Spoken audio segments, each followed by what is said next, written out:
सत्ता गठबन्धनद्वारा प्रधान न्यायाधीश विरुद्ध महाअभियोग प्रस्ताव दर्ता। दीपक कार्की बने कानून प्रधान न्यायाधीश। एक हप्तापछि सभामुखले प्रस्ताव उप छलफलका लागि मिति तोक्ने। महाअभियोग दर्ज भएपछि राजनीतिक दलहरू आन्तरिक छलफलमा व्यस्त। एमालेको सचिवालय बैठक जारी। भोलि संसदीय दलको बैठक बस्ने। सभामुखले पनि भोलि नै बोलाए सर्वदलीय बैठक। स्वार्थ राजनीतिले प्रतिनिधि सभा गिजोलियो। सत्तारूढबाट महाअभियोग प्रस्ताव आएपछि सभामुख संसद चलाउनै पर्ने दबावमा। सभामुखले राजीनामा गर्नुपर्ने एमालेको अडान कायमै। माओवादीले जनयुद्ध सुरु गरेको 27 वर्ष पुरा। जनयुद्ध केवलमा सङ्घीय गणतन्त्र संस्थागत भए पनि जनताले परिवर्तनको प्रत्याभूत गर्न पाएनन्। एजेन्डा सूत्रधार दलको अस्तित्व नै धरापमा। र ए डिभिजन लिग फुटबलमा आज 2 खेल। न्यू रोड र हिमालयन शेर्पाले बराबरी खेल्दै अङ्क बाँडे। एपीएफ र सङ्कटाको पनि गोलरहित बराबरी।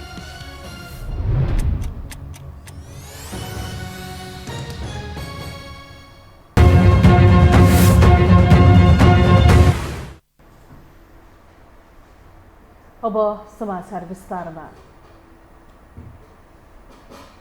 केही दिनदेखि एमसीसीमा रुमलिएको राष्ट्रिय राजनीति प्रधान न्यायाधीश जबरालाई लगाइएको महाअभियोगको विषयतर्फ केन्द्रित बनेको छ। सत्ता गठबन्धनका 98 जना सांसदहरूले आज संसद सचिवालयमा महाअभियोग प्रस्ताव दर्ता गरेपछि राणा निलम्बनमा परेका छन् भने एकाएक किन यस्तो निर्णय गरियो भन्नेतर्फ सबैको चासो बढेको छ। एक रिपोर्ट। सत्ता गठबन्धनका 98 जना सांसदहरूले प्रधान न्यायाधीश चोलेन्द्र शमशेर जबरा विरुद्ध आज संसद सचिवालयमा महाअभियोग प्रस्ताव दर्ता गरेका छन्। जबरा लोकतन्त्र र विधिको शासनको जगेर्ना गर्न अक्षम भएकाले महाअभियोग लगाउनु पर्ने उनीहरूको प्रस्ताव छ। महाअभियोग प्रस्तावमा लोकतन्त्र, मानवाधिकार, जनताको न्याय, विधिको शासन, संवैधानिक सर्वोच्चता एवं स्वतन्त्र, सक्षम, निष्पक्ष र जिम्मेवार न्यायपालिकाको जगेर्ना गर्न उनी अक्षम रहेको आरोप लगाइएको छ। सर्वोच्च अदालत लगायत न्यायपालिकाभित्र नै उनको कार्यकालमा अतिशय विकृति, विसङ्गति, भ्रष्टाचार तथा बिचौलियाहरूले प्रवेश पाएको र प्रभाव बढाउँदै लगेको समेत महाअभियोग प्रस्तावमा उल्लेख छ। जबरा कोभिड संक्रमणबाट बिरामी हुँदा समेत विधामा नबसेको र अदालतलाई जानी नेतृत्वविहीन बनाएको आरोप संसदमा दर्ता भएको महाअभियोग पत्रमा छ। 100 दिनभन्दा अघिबाट कानुन व्यवसायीहरूले उनको निष्कासन माग गर्दै आन्दोलन गरिरहेको सन्दर्भ उल्लेख गर्दै उनलाई पदमुक्त गर्नुको विकल्प नरहेको जिकिर गरिएको छ। सम्माननीय प्रधान न्यायाधीशमाथि महाअभियोगको प्रस्ताव दर्ता गरेको छ। अब यो दर्ता गर्नुपर्ने आधारहरू धेरै उहाँहरूले त्यसमा उल्लेखित गर्नुभएको छ। प्रतिनिधि सभाका सांसदहरूले जुन संवैधानिक निकास खोज्ने प्रयत्न गर्नुभयो त्यो हामीलाई अहिले जानकारीमा आएको छ र अब यो प्रक्रिया अगाडि बढ्छ र संवैधानिक निकास अब यो गतिरोधले पाउँछ। सर्वोच्च अदालतमा अधिवक्ता बीच कुटाकुट हुने अवस्था आउँदा तथा प्रधान न्यायाधीशलाई अदालतमा प्रवेश रोक लगाउँदा समेत चुइक्क नबोलेको सत्ता घटकको पछिल्लो कदमले राजनीतिक माहौल नै परिवर्तन गरिदिएको छ।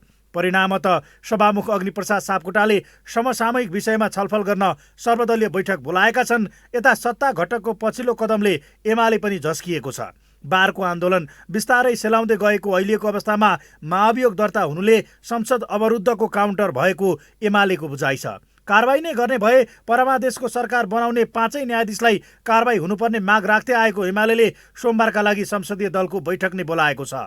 बैठकबाट एमाले पनि संसद पुनर्स्थापनाको फैसला गर्ने न्यायाधीश र सभामुख विरुद्ध महाअभियोग ल्याउने बारेमा निर्णय गर्ने विश्लेषण सुरु भएका छन्। एमाले नेताहरूले यसअघि नै महाअभियोगलाई आधारहीन भएको बताएका छन् भने सरकार बनाइदिँदा बक्सिस दिएकाहरूले नै कुरा नमिल्दा महाअभियोग दर्ता गरेको उनीहरूको आरोप छ। उहाँहरूको सरकार बनाइदिएकोमा बक्सिस पनि दिनुभएको छ। आज के कुरा मिलेन त्यसपछि इम्पिचमेन्ट लगाउनु भयो। आधार के होइन? हिजो उहाँहरूको सरकार बनाइदियो परमादेश, यति मिनट यति सेकेन्डभित्र तैँले चाहिँ शपथ खुवा भनेर भन्छ, भन्नै नमिल्ने कुरा गर्छ होइन? उहाँ मात्रै होइन नि, प्रधान न्यायाधीश चोलेन्द्र शमशेर मात्रै होइन, अरू 4 जना पनि अभियुक्त हुन्।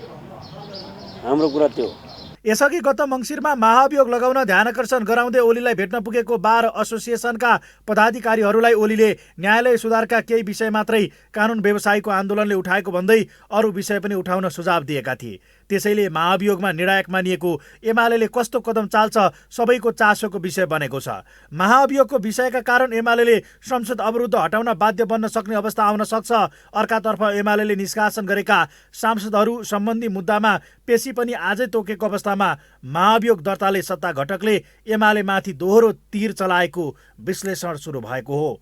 यो हो टेलिभिजनका लागि क्यामेरामा शिरज श्रेष्ठका साथमा कुलचन्द्र विष्ट, काठमाडौँ। प्रधान न्यायाधीश चोलेन्द्र शमशेर जबरा विरुद्ध महाअभियोग प्रस्ताव दर्ता भइसके यो प्रक्रिया अब प्रतिनिधि सभाको नियमावली अनुसार सुरु हुनेछ। नियमावली अनुसार प्रस्ताव दर्ता भएको मितिले 7 दिनपछिको कुनै बैठकमा छलफल हुने गरी सभामुखले दिन र समय तोक्ने व्यवस्था छ। एक रिपोर्ट। प्रधान न्यायाधीश चोलेन्द्र शमशेर जबरा विरुद्ध महाअभियोग प्रस्ताव दर्ता भएसँगै अब संसदमा महाअभियोग प्रस्ताव कसरी अगाडि बढ्छ भन्ने जिज्ञासा सुरु भएको छ। प्रतिनिधि सभाको नियमावली 161 मा संवैधानिक अङ्गका प्रमुख वा सदस्य विरुद्धको महाअभियोग प्रस्ताव सम्बन्धी व्यवस्था छ। संविधानको धारा 101 को उपधारा 2 बमोजिमका पदाधिकारीका विरुद्ध महाअभियोगको प्रस्ताव पेश गर्नु परेको आधार र कारण खुलाई त्यस्तो प्रस्ताव पेश गर्ने सूचना महासचिव वा निजको अनुपस्थितिमा सचिवलाई दिनुपर्नेछ। प्रस्ताव दर्ता भएको मितिले 7 दिनपछिको कुनै बैठकमा छलफल हुने गरी सभामुखले दिन र समय तोक्ने व्यवस्था छ। यस्तो प्रस्ताव अधिवेशन प्रारम्भ भएको 3 दिनभित्रको कुनै बैठकमा महाअभियोगको प्रस्ताव उप छलफल हुने गरी दिन र समय तोकिनेछ।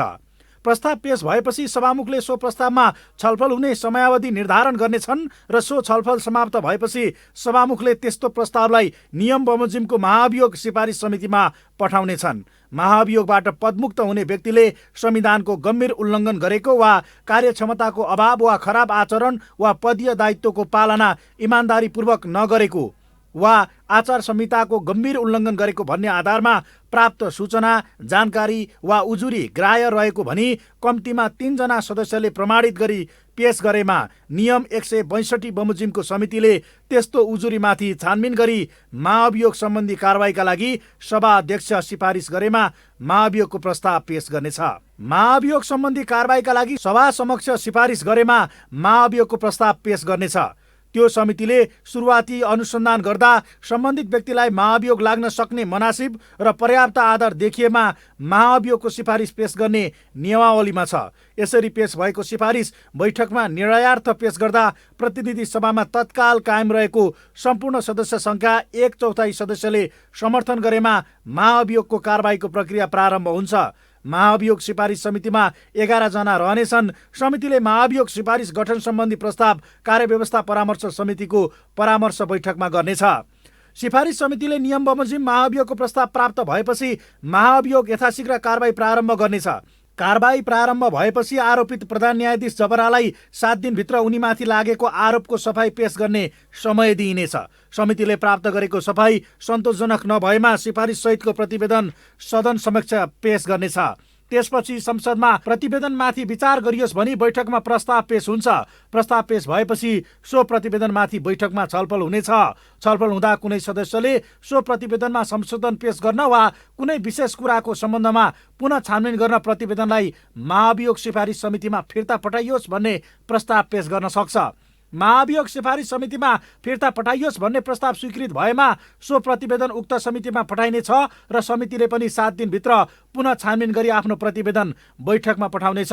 संक्षिप्त छलफल भएपछि सभामुखले सबै संशोधन निर्णयार्थ बैठकमा पेश गर्नेछन् र त्यसपछि प्रतिवेदनमा उल्लेखित सिफारिसलाई निर्णयार्थ बैठकमा प्रस्तुत हुन्छ। महाअभियोगको प्रस्तावमाथि सभाको निर्णय सदस्यको दस्तखत सहितको मत विभाजनद्वारा हुन्छ। कुनै पदाधिकारीको विरुद्धमा यस परिषद बमोजिम प्रस्तुत प्रस्तावमा छानबिन गरी महाअभियोग प्रमाणित हुन्छ भन्ने ठहरका साथ महाअभियोग सिफारिस समितिले पेश गरेको प्रतिवेदन प्रतिनिधि सभाको तत्काल कायम रहेको सम्पूर्ण सदस्य सङ्ख्याको 2/3 बहुमतबाट पारित भएमा सम्बन्धित पदाधिकारी पदमुक्त हुने व्यवस्था छ। महाअभियोगको प्रस्ताव पारित भई पदमुक्त भएमा प्रधान न्यायाधीशले पदमा रहँदा कुनै कसुर गरेको भए त्यस्तो कसुरमा सङ्घीय कानुन बमोजिम कारबाही गर्न बाधा नपर्ने व्यवस्था छ। महाअभियोगको प्रस्ताव पारित भई पदमुक्त भएको व्यक्तिले त्यस्तो पदबाट पाउने कुनै सुविधा लिन र भविष्यमा कुनै पनि सार्वजनिक पदमा नियुक्ति वा मनोनयन हुन समेत पाउँदैनन्। अब बाँकी समाचार। प्रधान न्यायाधीश विरुद्ध महाभियोग दर्ता भएसँगै राजनीतिक दलहरूमा नयाँ हलचल पैदा भएको छ। अनिर्णयको बन्दी बनेको राजनीतिमा अभियोग प्रस्तावले दलहरूमा राजनीतिक उतार चढाव सुरु भएको हो। एक रिपोर्ट। प्रधान न्यायाधीश चोलेन्द्र शमशेर जबरामाथि महाअभियोग प्रस्ताव दर्ता भएसँगै राजनीतिक तरङ्ग यसरी उछालिएको छ कि सुस्ताएका नेताहरू तन्द्राबाट बिउजिए झैँ भएका छन्। निकै गोप्य रूपमा तयारी गरी सांसदहरूको हस्ताक्षर सङ्कलन गरेर प्रधान न्यायाधीश विरुद्ध महाअभियोग दर्ता गराएका सत्तारूढ दलहरूले पार्टीका अन्य नेताहरूलाई समेत सुइँको दिएनन्। त्यसो त प्रतिपक्षी दल एमाले पनि छापामार शैलीमा महाअभियोग प्रस्ताव अघि बढाएको प्रतिक्रिया दिएको छ। यद्यपि एमसीसी प्रकरणले सत्ता गठबन्धन नै धरापमा पर्ने अवस्था सिर्जना भएको, सभामुख अग्निप्रसाद सापकोटाको राजीनामा माग गर्दै संसद ठप्प रहेको अवस्थाले अनिर्णयको बन्दी बनेको राजनीतिमा न्यायालयको शिथिलताबाट सत्ताधारीहरूले पहिरो चलाएका छन्। सर्वोच्च अदालतमा प्रधान न्यायाधीशबाट चलाइएको पहिरोको पराकम्प अब राजनीतिको मूलधारमा देखिने भएको छ। दुई पटक संसद विघटन गर्दा पनि बिउताएर आफूलाई सत्ताबाट च्युत गर्न सहयोग गरेका राणा विरुद्ध सबैभन्दा बढी कोही रुष्ट थिए भने एमाले अध्यक्ष केपी शर्मा ओली थिए। राजनीतिको सामान्य गति हुन्थ्यो भने यति बेला महाअभियोग प्रस्तावबाट सबैभन्दा बढी खुसी पनि ओली नै हुने थिए। तर उनी ओली सत्ताधारी दलको खेल असफल बनाउन महाअभियोग प्रस्तावको विपक्षमा उभिने र राणालाई साथ दिने लाइनमा छन्। थप रणनीति बनाउनका लागि एमाले संसदीय दलको बैठक सोमबारका लागि बोलाएको छ। प्रधान न्यायाधीश जबरामाथि खोलिएको सत्ता गठबन्धनको फायर राजनीतिक दाउपेचबाट कतै आफूमाथि सोझिने त होइन भन्ने संशय सभामुख अग्निप्रसाद सापकोटालाई पनि परेको छ। लामो समयदेखि आफ्नो राजीनामा माग्दै आएको एमाले यस अवधिमा सभामुखमाथि अर्को कदम चाल्ने सम्भावना पेचिलो बनेको छ। झन्डै सन्नाटामा रहेको राजनीतिक तालमा सत्ताधारी दलले नै पहिरो चलाएकाले अबको राजनीतिक मार्गमा नयाँ घटनाहरू घट्ने निश्चित छ। पनि राजनीतिक दाउपेच त हुन्छ, किनभने नेपालका यी प्रमुख दलहरू चाहे त्यो सत्तारूढ गठबन्धनमा जोडेका दलहरू प्रतिपक्ष यो कसैलाई पनि अब नेपालको संविधान, नेपालको कानुन, नेपालको न्यायालय माया हुने अनि यो यहाँ फोहोर भयो, यसलाई शुद्धिकरण गर्नुपर्छ, सरसफाइ गर्नुपर्छ भन्ने त्यो हेक्का राख्ने उहाँहरूले भन्ने कुरा त म बताउँदैन, त्यो सम्भव छैन। अब आज मैले यहाँले भने जस्तो न्यायालयको अवरोध चाहिँ मैले देखिराखेको छु, यहाँहरूले पनि देखिराख्नु भएको छ। अब त्यो हिसाबले केही हदसम्म यो पल्टिन्छ कि भन्ने हिसाबले यसलाई मैले सकारात्मक स्वाभाविक मानेको हुँ। अब होइन भने त यहाँले सोध्नुभयो जस्तो न्यायालयमा विकृति थियो, विसङ्गति थियो, यसलाई पचाउनको लागि, यसलाई सुधार गर्नको लागि नेताहरूले गरे विश्वास गर्न सकिन्छ। प्रधान न्यायाधीश चोलेन्द्र शमशेर जबराको राजीनामा माग्दै कानुन व्यवसायीहरूले 3 महिनादेखि आन्दोलन गर्दै आएका थिए। दिनहुँ जसो कालोकोटधारीहरू सर्वोच्च अदालत र बार परिसरमा प्रहरीसँग मुठभेडमा थिए। उनीहरूले धेरै पटक नेताहरूलाई भेटेर न्यायालयभित्रको समस्या समाधान गरिदिन हार गुहार गरिरहेका थिए। तर सत्तारूढ वा प्रतिपक्षी दल कसैले पनि सुने नसुनेकै गरिरहेका थिए।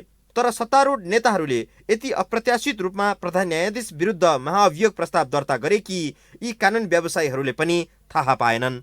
राणा विरुद्ध महाअभियोग प्रस्ताव अघि बढाएपछि कानुन व्यवसायीहरू खुसी त भएका होलान्, तर सत्ताधारी दलहरूले न्यायालयभित्रको अवरोध हटाउनकै लागि यो कदम भने चालेका होइनन्। एमसीसीको गाँठो, सभामुख अग्नि सापकोटाको राजीनामा माग लगायतका विषयले राजनीति अनिर्णयको बन्दी बनेका बेला न्यायालयलाई हतियार बनाएर सत्तारूढ नेताहरूले प्रधान न्यायाधीशलाई बलिको बोको बनाएका हुन्। होइन भने पटक पटक नेताहरूको दैलोमै पुगेर अवरोध हटाउन हार गुहार गर्दा पनि कान नथापेका नेताहरूले अदालतको शिथिल तालमा पहिरो चलाउन के जरुरी थियो र? पर्दाका भित्रमा रहेको कुरा सबै न्यायालय लगायत सबै कुरा सेटिङमा चल्दो रहेछ भन्ने कुरा यसले जगजाहेर गर्यो। चाहे हिजो कसैले उपयोग गरेको थियो, अर्का कसैले उपयोग गर्दै अथवा उपयोग गर्न सक्दो रहेछ, अथवा न्याय लिलाममा रहेछ भन्ने कुरा यसलाई जगजाहेर गर्यो। एक। दोस्रो कुरा, विश्वासको क्षय भनेको तरिकाले त्यो चाहिँ भ्रमको उत्पादन कारखाना हुन्छ। जब विश्वासका आधारहरू शक्ति सन्तुलनका आधार हुन्छन्, यी सबै चिज जाँदाखेरि फेरि पनि म तपाईँलाई देख्छु यो नेपालको राजनीति अब घृणा र बदलाको राजनीति छ। एमसीसीको एजेन्डाबाट सत्तारूढ दलमै खटपट सुरु भइसकेको अवस्थामा राजनीतिको नयाँ कार्ड बाहिर आएपछि एमसीसी र संसदको अवरोधका विषय विषयान्तर हुने वा थप बिग्रने हो त्यो चाहिँ आगामी केही दिनहरूले बताउनेछ। प्रतिनिधि सभाको बैठक फागुन 4 गतेका लागि सारिएको छ। प्रधान न्यायाधीश चोलेन्द्र शमशेर जबरा विरुद्ध संसद सचिवालयमा आज महाभियोग दर्ता भएपछि प्रतिनिधि सभा बैठक सारिएको हो। यसअघि संसद बैठक फागुन 2 गते 1 बजे बस्ने गरी तय भएको थियो। संसद सचिवालयले आज सूचना जारी गरी प्रतिनिधि सभाको बैठक फागुन 4 गते दिउँसो 1 बजेसम्मका लागि सारिएको जनाएको छ।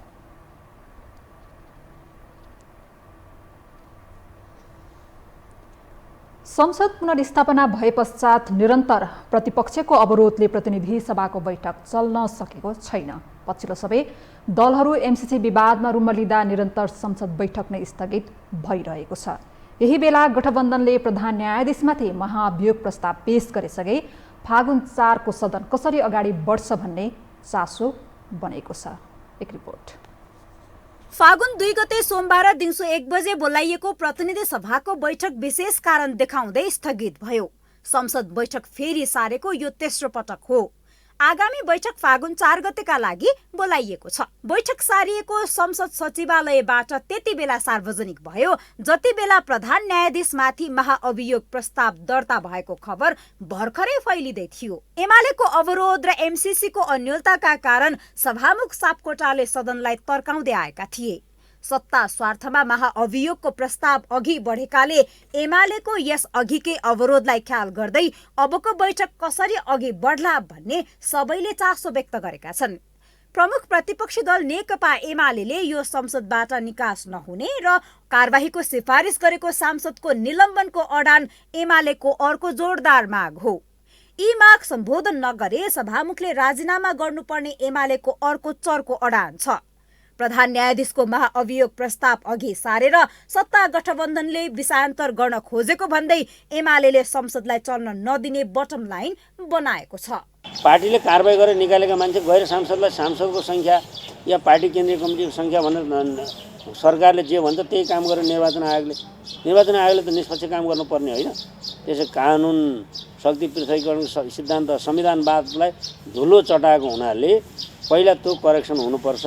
राजनीतिक आवरणमा एमसीसीको चर्को विरोध गर्दै आएको माओवादी पार्टीभित्र पुष्पकमल दाहाल प्रचण्ड र सभामुख अग्नि सापकोटा आपसी समन्वयमै रहेकाले एमसीसी सदनमा टेबल नहुने चर्चा छ। यद्यपि प्रधान न्यायाधीशको महाअभियोगको प्रस्ताव अघि बढेपछि सभामुख सापकोटा अध्यक्ष प्रचण्ड दुवै एजेन्डा सदनमा टेबल गर्न राजी भएको सूचना पनि गाईगुई सुनिन थालेको छ। तर प्रचण्डले प्रधानमन्त्रीकै निर्देशनमा सदनको काम कारबाही हुने गरेको उल्लेख गर्दै यो सभामुख र आफ्नो सम्बन्धका बारेमा अनेक खालको टीका टिप्पणी जारी नभएको प्रस्ट्याए। प्रचण्डलाई के गरी बदनाम गर्न सकिन्छ यो प्रक्रियामा र जनतालाई के गरी भ्रमित पार्न सकिन्छ भन्ने षड्यन्त्रको अङ्गको रूपमा प्रचार गरियो। हिजो प्रधानमन्त्रीजीले भन्नुभयो भनिदिनुहोस् जनतालाई यो झुटो कुरा हो, प्रधानमन्त्रीले नै गरेको भनिदिनुहोस् भनेर भन्नुभयो। म आज त्यो भन्न पनि चाहेँ। मैले त यो त सानो उदाहरण भनेको, यस्ता थुप्रै कुराहरू छन्, ठुल्ठुला कुरा पनि छन्। एमसीसी मुद्दा पेचिलो बनिरहेकै बेला सत्ता गठबन्धनले प्रधान न्यायाधीश चोलेन्द्र शमशेर राणा जवरामाथि महाअभियोगको प्रस्ताव पेश गरेपछि दलहरूको ध्यान सदनतर्फ नभई महाअभियोग र यसबाट कसरी लाभ लिनेतर्फ केन्द्रित बन्ने पक्का छ। विवादास्पद एमसीसी सभामुख र प्रतिपक्षी बीचको टकरावकै बीच एकाएक प्रधान न्यायाधीशमाथिको महाअभियोगका कारण अब सत्ता पक्ष र प्रतिपक्षी बीचको दूरी सदनमा दलहरू कसरी अगाडि बढ्छ धेरैको चासोको विषय बनेको छ। यो हो टेलिभिजनका लागि क्यामेरामा अभिष्ट लामाका साथमा निम्लेकी शेर्पा, काठमाडौँ।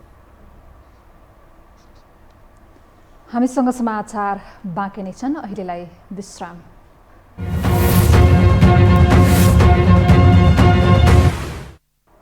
विश्रामपछि स्वागत छ अब बाँकी समाचार।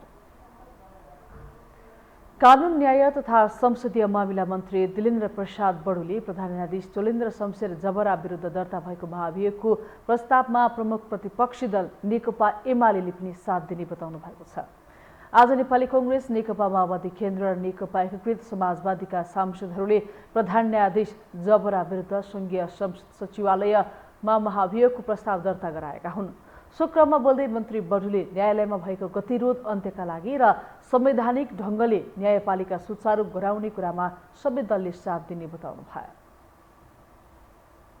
प्रस्ताव दर्ता गरेको छ। अब यो दर्ता गर्नुपर्ने आधारहरू धेरै उहाँहरूले त्यसमा उल्लेखित गर्नुभएको छ।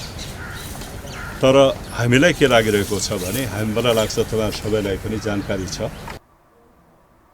नेकपा माओवादी केन्द्रका प्रमुख सचेतक देवप्रसाद गुरुङ, नेपाली कांग्रेसकी सचेतक पुष्पा भूषाल र नेकपा एकीकृत समाजवादीका प्रमुख सचेतक जीवनराम श्रेष्ठको प्रस्ताव तथा नेपाली कांग्रेसका सांसद महेन्द्र प्रसाद रिजाल लगायत गठबन्धनका 95 जना सांसदहरूको समर्थनमा महाअभियोग प्रस्ताव दर्ता भएको हो।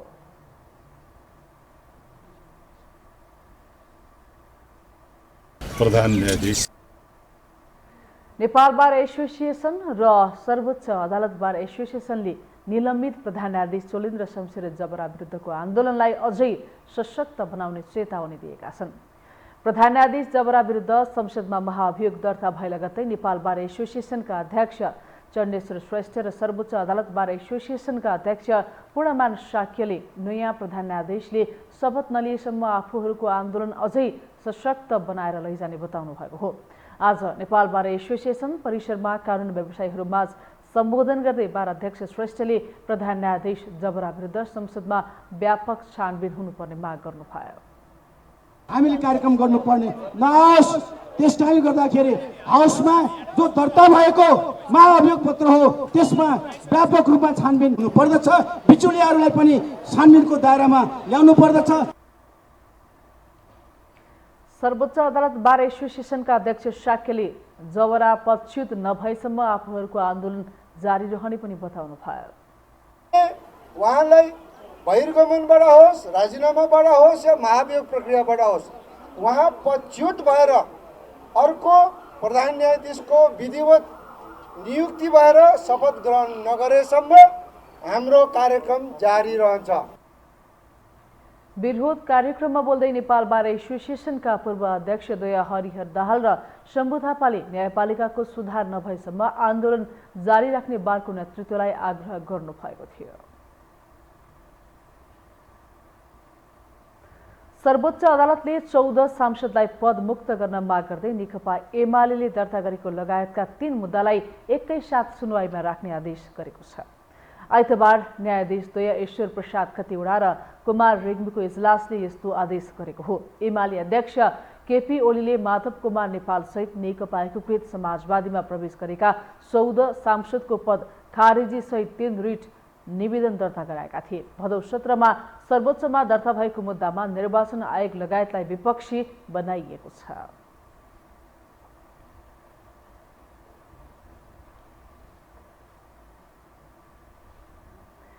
नेकपा माओवादी केन्द्रका अध्यक्ष पुष्पकमल दाहाल प्रचण्डले प्रतिक्रियावादी शक्तिहरूले गठबन्धन सरकार गिराउने प्रयास गरिरहेको बताउनु भएको छ। आज पार्टी कार्यालय पेरिस डाँडामा आयोजित 27औं जनयुद्ध दिवसको अवसरमा बोल्दै अध्यक्ष दाहालले प्रतिक्रियावादी शक्तिहरूले गठबन्धन सरकार गिराउने प्रयास गरिरहेको बताउनु भएको हो। उहाँले गठबन्धनलाई टुटाउन र निर्वाचन प्रक्रियालाई बिथोल्नका निम्ति अनेक खालका प्रपञ्चहरू भइरहेको समेत बताउनु भयो। अध्यक्ष दाहालले गठबन्धन बनाउँदा केही सैद्धान्तिक र केही राजनीतिक मान्यताहरूलाई अघि सारेको बताउँदै सोही मान्यताका आधारमा गठबन्धन अघि बढ्नुपर्ने बताउनु भयो। हामीले गठबन्धन बनाउँदा केही सैद्धान्तिक र केही राजनीतिक मान्यताहरूलाई अगाडि सारेका थियौँ र तिनै मान्यताका आधारमा गठबन्धन बनाएका हौँ। तपाईँ हामी सबैलाई थाहा छ, संविधानको रक्षा, लोकतान्त्रिक गणतन्त्रको रक्षा र राष्ट्रियताको रक्षामा हामी एकमत भएर त्यसैलाई लिपिबद्ध गरेर त्यसैको आधारमा आन्दोलित हुँदै हाम्रो गठबन्धन बनेको हो।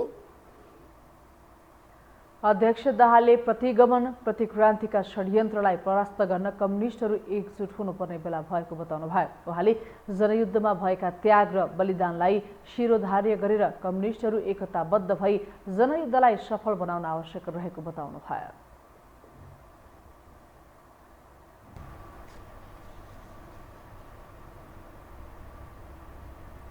अब बाँकी समाचार।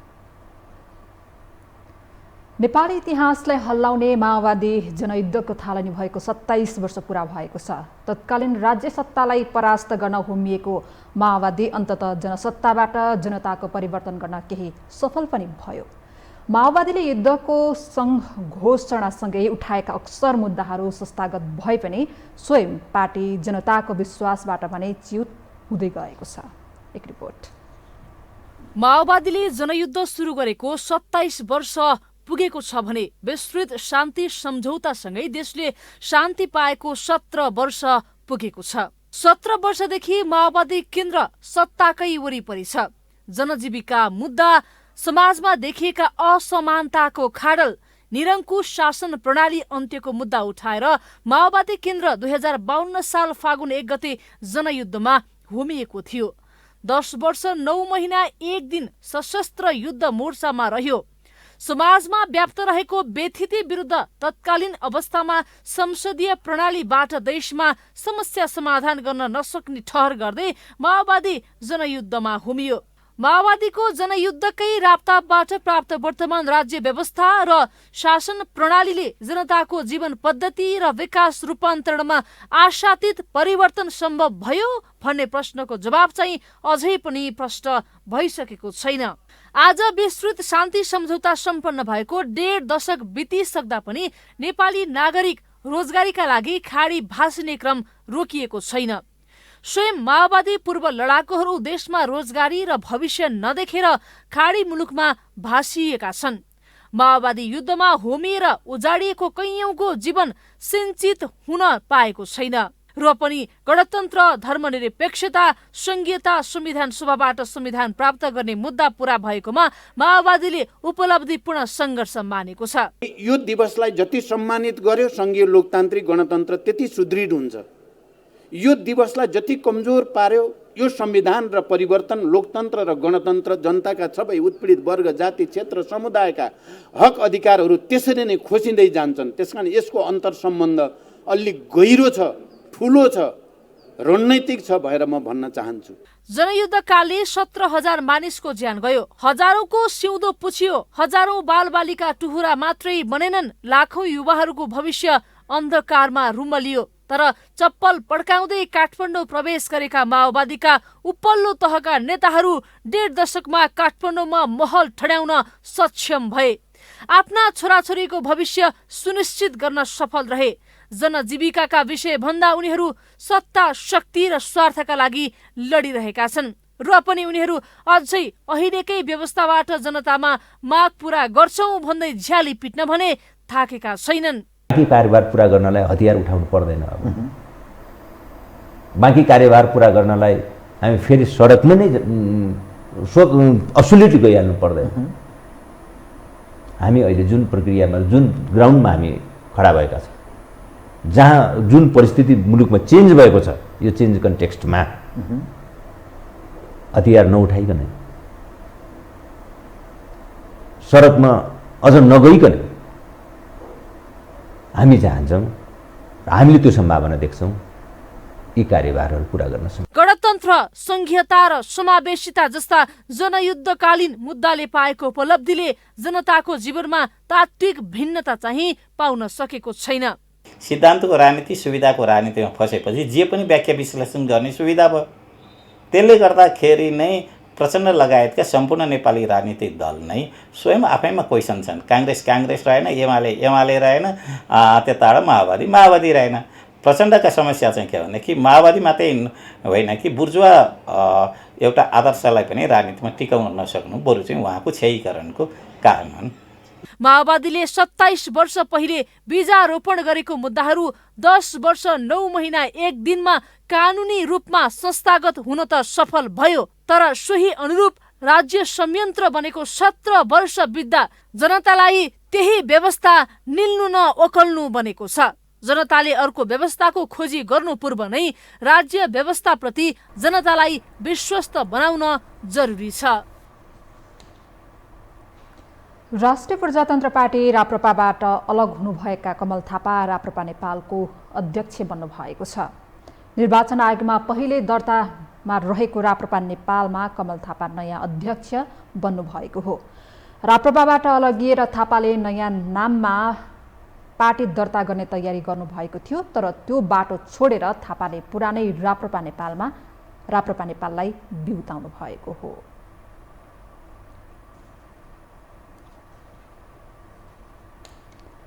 पशुपति क्षेत्रमा सञ्चालित होटेल आनन्द प्रणालीको सञ्चालनमा कुनै बाधा अवरोध नगर्न उच्च अदालत पाटनले अल्पकालीन अन्तरिमादेश दिएको छ। होटेलले पशुपति क्षेत्र विकास कोषलाई विपक्षी बनाएर दायर गरेको रिटमाथि सुनवाई गर्दै उच्च अदालतले विपक्षीका नाममा 15 दिनको समय राखेर आधार, कारण र प्रमाण समेत माग गरेको छ। साथै अदालतले फागुन 9 गतेका लागि अन्तरिमादेशको छलफलका लागि दुवै पक्षलाई उपस्थित हुन समेत आदेश जारी गरेको छ।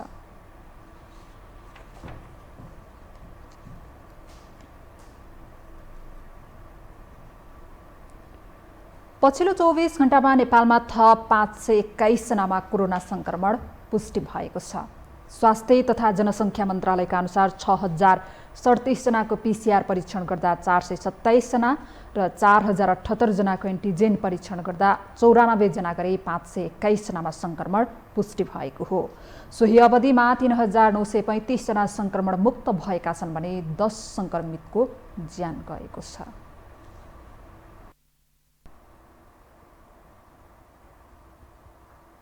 अब आर्थिक समाचार।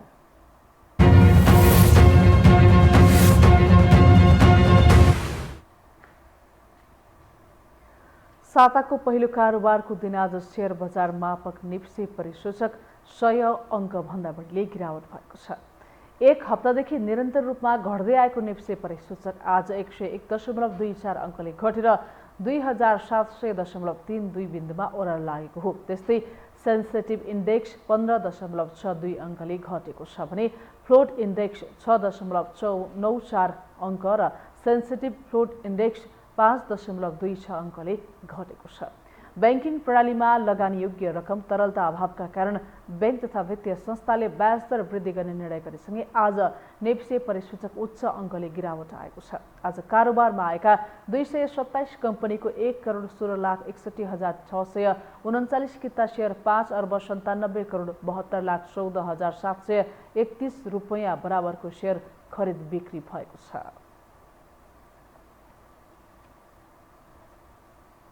हामीसँग अन्तर्राष्ट्रिय र खेल समाचार बाँकी नै छन्। अहिलेलाई विश्राम।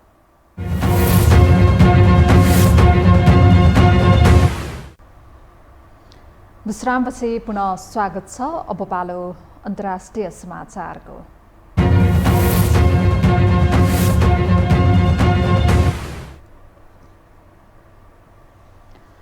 ट्रक चालकहरूको हडतालका कारण क्यानाडा र अमेरिकामा सङ्कट चुलिएको छ।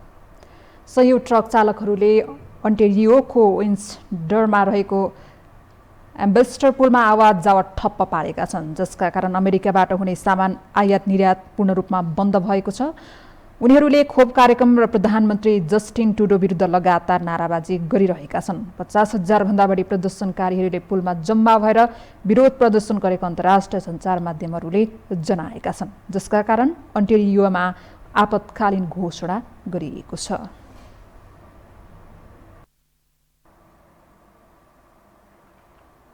अब खेल समाचार।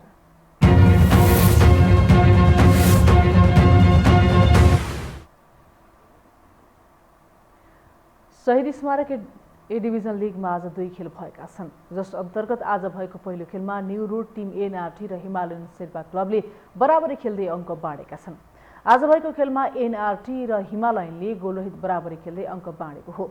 यस बराबरीसँगै एनआरटीले 10 खेलमा 14 अङ्क जोडेको छ। एनआरटी लिगको 7औं स्थानमा रहेको छ। हिमालयन शेर्पा 10 खेलमा 12 अङ्क जोडेर 8औं स्थानमा रहेको छ। यस्तै आजै भएको दोस्रो खेलमा पनि एपीएफ र सङ्कटाले गोलरहित बराबरी खेलेका छन्।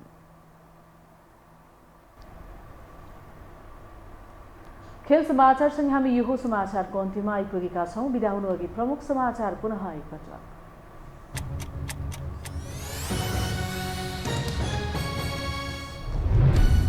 सत्ता गठबन्धनद्वारा प्रधान न्यायाधीश विरुद्ध महाभियोग प्रस्ताव दर्ता। दीपक कार्की बने काबु प्रधान न्यायाधीश। एक हप्तापछि सभामुखले प्रस्ताव उप छलफलका लागि मिति तोक्ने। महाभियोग दर्ज भएपछि राजनीतिक दलहरू आन्तरिक छलफलमा व्यस्त। एमालेको सचिवालय बैठक जारी। भोलि संसदीय दलको बैठक बस्ने। सभामुखले पनि भोलि नै बोलाए सर्वदलीय बैठक। स्वार्थ राजनीतिले प्रतिनिधि सभा गिजोलियो। सत्तारूढबाट महाभियोग प्रस्ताव आएपछि सभामुख संसद चलाउनै पर्ने दबावमा। सभामुखले राजीनामा गर्नुपर्ने एमालेको अडान कायमै। माओवादीले जनयुद्ध सुरु गरेको 27 वर्ष पुरा। जनयुद्धकै बलमा सङ्घीय गणतन्त्र संस्थागत भए पनि जनताले परिवर्तनको प्रत्याभूत गर्न पाएनन्। एजेन्डा सूत्रधार दलको अस्तित्व नै धरापमा। र ए डिभिजन लिग फुटबलमा आज 2 खेल। न्यू रोड र हिमालयन शेर्पाले बराबरी खेल्दै अङ्क बाँडे। एपीएफ र सङ्कटाको पनि गोलरहित बराबरी।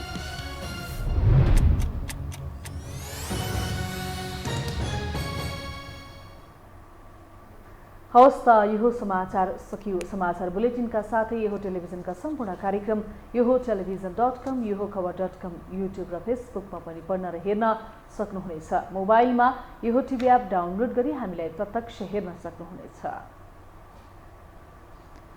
तथ्यसहितको निष्पक्ष समाचार तथा मनोरञ्जनका लागि हेर्दै रहनुहोला यो टेलिभिजन। नमस्कार।